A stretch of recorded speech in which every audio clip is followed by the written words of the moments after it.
My favorite chart. There's his number of days to cover, number of days of production. In other words, of all the mines in the world are cranking out silver. But look, silver, as he said, is nailed to the back side of this, the most shorted material on the planet here. 155 days approximately of world production it would take to cover the short position.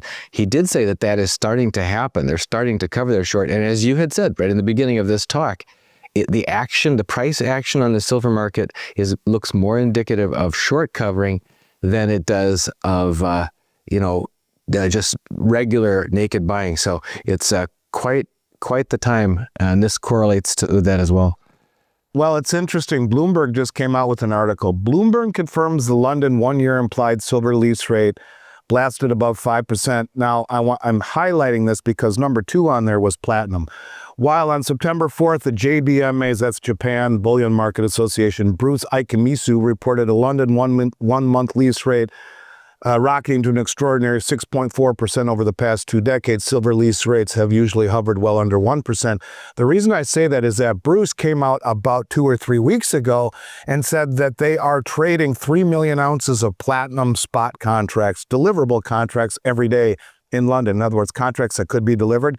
Yet he said loco, meaning location, loco Zurich and loco London, there's 0 platinum available. So when you talk about platinum being suppressed, silver being suppressed, these dum-dums, these Western banks are going to, I don't know, they're in big trouble. And part of me feels that the Trump administration understood this, and this is why all the metal has come back to the United States.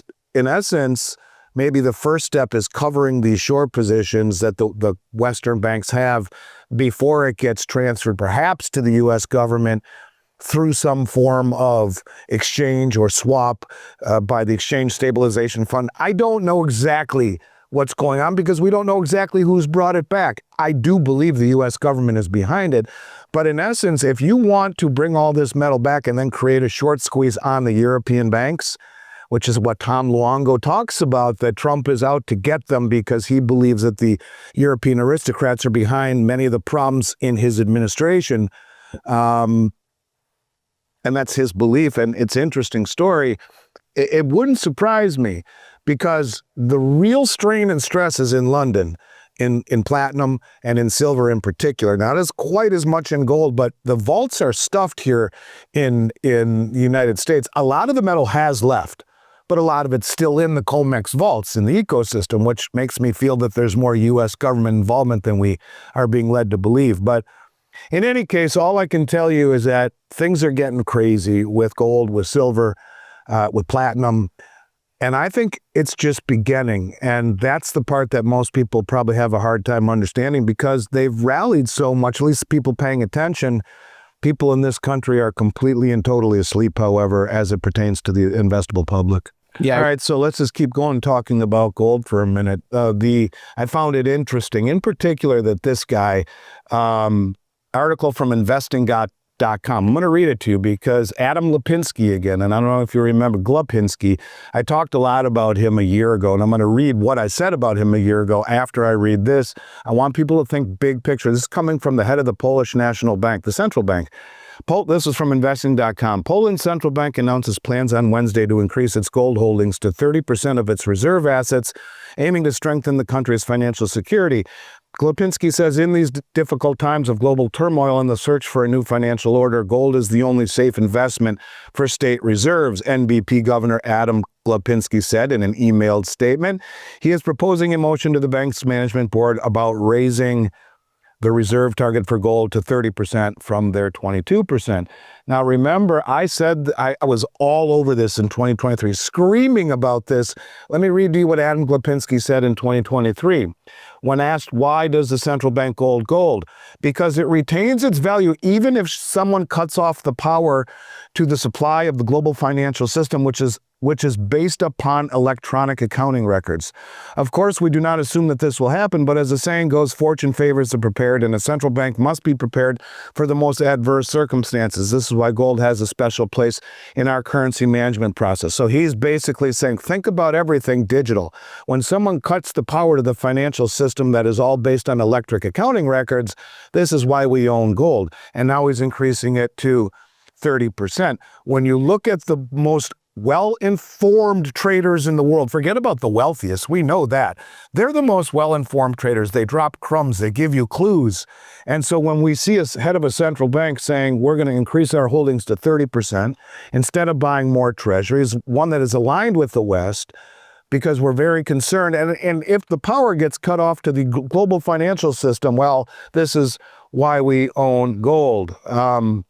One last point I think I should make and regarding gold, and then I'll take any questions and go whichever way you want.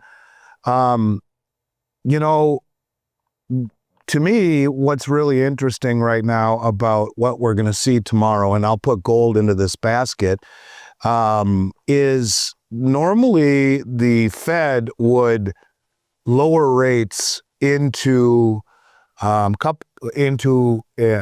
normally they lower rates into a weak economy. Now, I would argue that we're seeing a far weaker economy than people would agree, because many people would agree, because you know, we saw a $911,000 or $12,000 revision of jobless claims, 911,000, the largest downward revision on record, on top of 263,000 jobless claims just came out last week. This is the highest since October 2021. You add those 263 to the 911,000 largest downward revision on record, we're continuing to slide into a soft economy. But normally the Fed would cut rates when stocks are well below record highs. So you're cutting at a time when stocks are at all-time highs. Also, gold typically performs best when rates are low. So the fact that gold and silver have held up so well in what had been a rising rate environment, what happens when they acquiesce and give up and they cut? I would say that it's rocket fuel for the gold market. And this is a very interesting time. In essence, what this is going to do is it's going to benefit the upper 1%. It's not going to benefit the people. It's going to benefit the upper 1%. When they cut rates, asset prices go higher. So too does the cost of living. And the people with the assets, right now, you have a period of time where the top 10% of Americans now own 93% of all the wealth. The bottom 50% of households owe 2.5% of the wealth.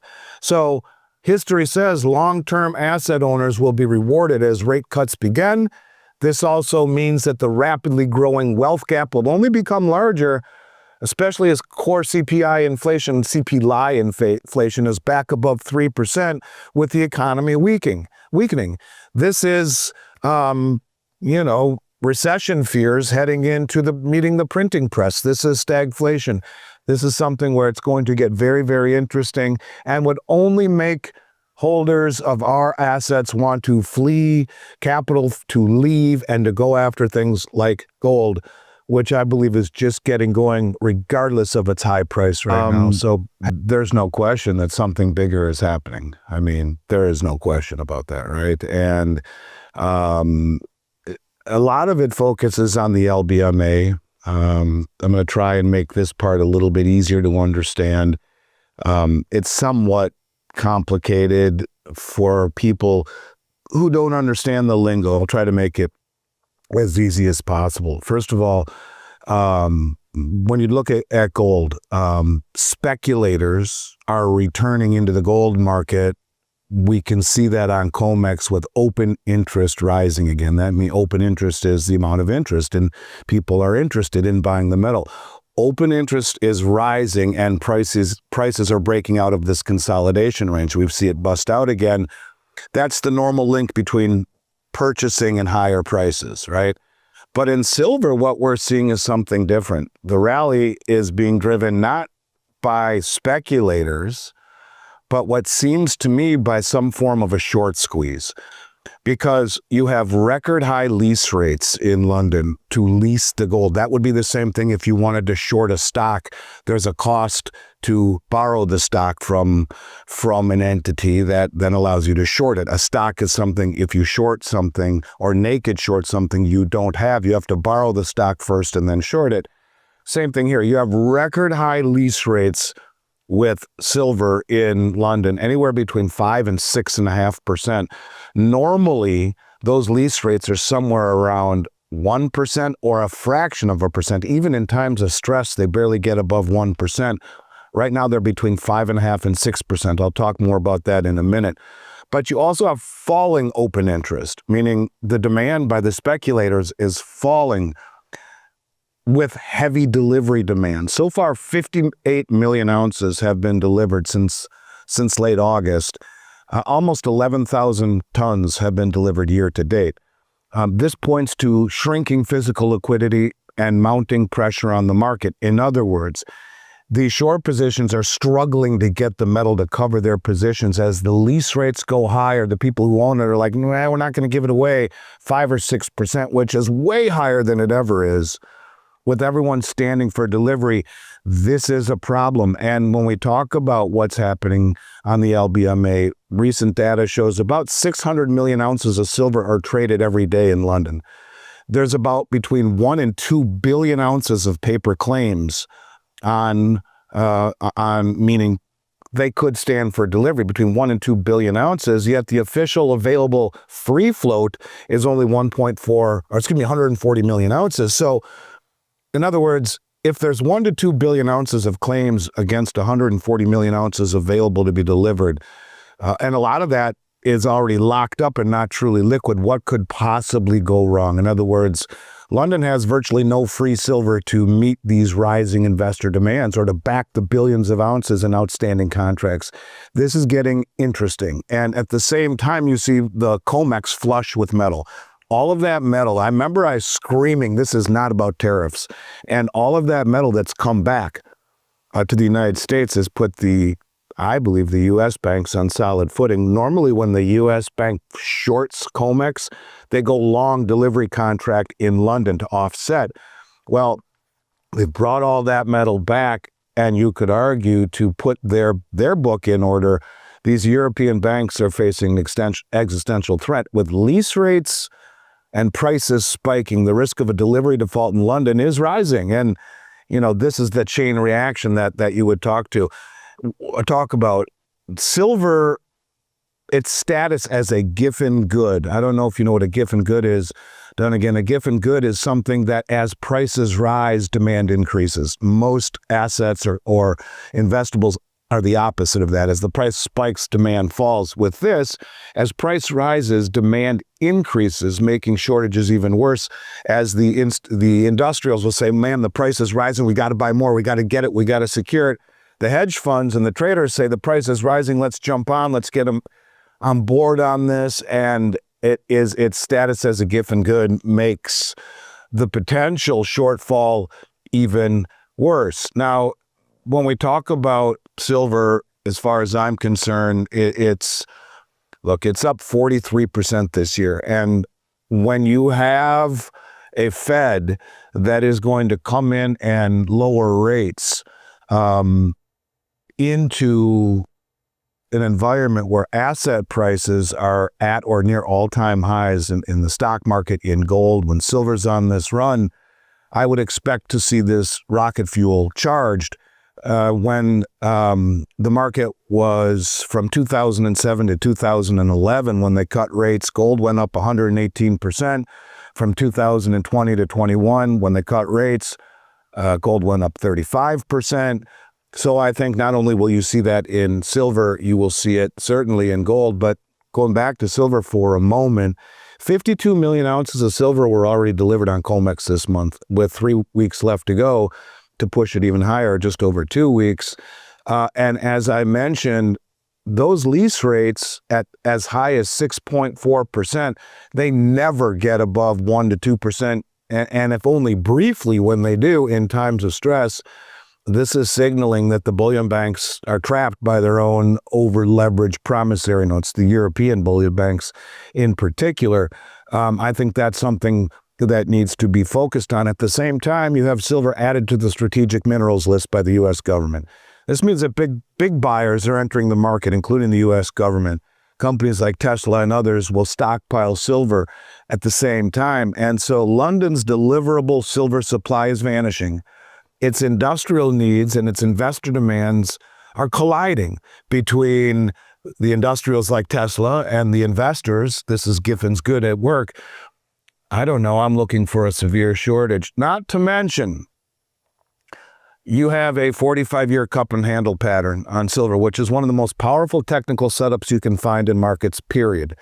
And on such a long time frame, it carries huge implications. It portrays 45 years of suppressed energy ready to be released, kind of like a coiled spring. And I think that the structural and monetary pressure, once unleashed, the move is violent. The way that it typically works is that a cup and handle is a continuation pattern. The cup is the long base. In silver's case, from the early 1980s through the decades of the consolidation. The handle is the pullback, the tightening range, like 2011. So once prices break above the rim, that $50 price that we saw in 1980 and 2011, the price can go parabolic. The classic charting rules, the upside target, you take the depth of the cup added to the breakout point. So the depth of the cup, the rim is at 50, the bottom is just below $4 in the 1990s. That's about a $46 or $47 spread between the top and the bottom. So in theory, the breakout above 50 with no resistance above it, add $46, $47, the difference from the top to the bottom of the cup, you're at a $100 initial target, between $90 and $100. And when you throw in the shortage, when you throw in the demand by the big money, when you throw in the demand by the BRICS countries, etc., I don't know, triple-digit silver isn't really so out of control. It's not out of line as far as I'm concerned. One last point I'd like to make about gold and silver. You know, it's interesting to me that, and in particular gold, because silver has yet to catch the same fire that silver has, that gold has caught. And, you know, we look back over the last half a year or so, and the S&P 500 in the last 5 months or so is up almost 1,700 points. That's one of the strongest rallies in history, right? Gold is up about almost 40%, about 39%, when compared to the S&P's return over the last 5 months, which is one of the strongest returns ever. Gold is up since 2023. Gold's up 100%. The S&P is 67%. That's great. But just over the last 6 months, where everyone's focusing on NVIDIA and stuff, where it's up as big as it is, 1,650 points, gold's run is up 4 times the S&P's return just in the last 6 months. It's up 37% versus 9%. And so even amongst this AI boom, the biggest tech story since the internet, equities are still trailing gold, and yet nobody talks about it. So I remember when gold finally broke through $400. I couldn't believe it. It finally broke through $400 all those years ago. And if you would have told me that we are sitting at futures almost at $3,700 right now, and the media and no one understands it, to me, it's absolutely insanity. The big money understands it. And this is what I was talking about recently, where you have the largest exposure to stocks in the history of the stock market by mom-pa investor. You have the largest ever margin exposure, which is $1 trillion, and you have the largest exposure to options. So you have the public all in on stocks, all in on margin, and all in on speculation with options. At the same time, the investor, the big money, the insiders are leaving at a 7-to-1 clip, leaving the equity market and going where? I don't know. Maybe they're going to gold, as the biggest money in the United States is standing for billions and billions and billions and billions and billions, and I can keep on going every single month. Every single month, we are seeing huge deliveries into COMEX. And why does nobody talk about it? So let's just paint the backdrop for a minute and talk about our wonderful mainstream media that lacks all journalistic integrity, period. The greatest boom ever in the S&P because of the AI revolution is trailing the price of gold and silver. The insiders are dumping equities and running to, we don't know, as the public is all in the stock market. Not just all in, greater than at any time in history. In fact, not only are they in greater than any time in history, the valuation is at the highest point in history, greater than the 1929 crash, greater than the 2008 crash, greater than the dot-com crash. And they're not just all in, they're all in on leverage and margin. And so with all of this metal coming into COMEX, both gold and silver, record amounts, net importers, record amounts, and the public not owning any, and it outperforming the S&P, where the hell is Fox News? Where the hell is this idiot Jim Cramer? Where the hell are all the people that are supposedly looking out for you and I? And I got more to go, but I know you want to chime in here, so please do.